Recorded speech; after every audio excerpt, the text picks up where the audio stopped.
Homilador bo'lib qolgan 17 yoshli qizning onasi o'zini yoqib yubordi.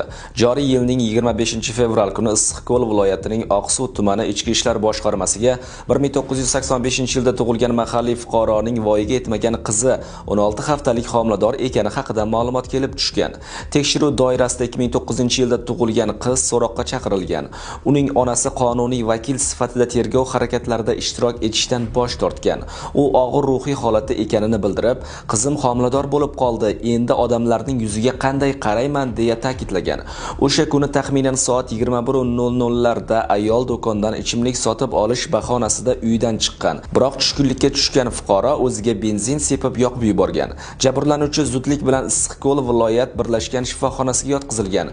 Shifokorlarning sa'y harakatlariga qaramay, u olgan og'ir kuyish jarohatlari oqibatida vafot etgan. Hozirda mazkur holat yuzasidan tegishli tartibda tekshiruv ishlari olib borilmoqda.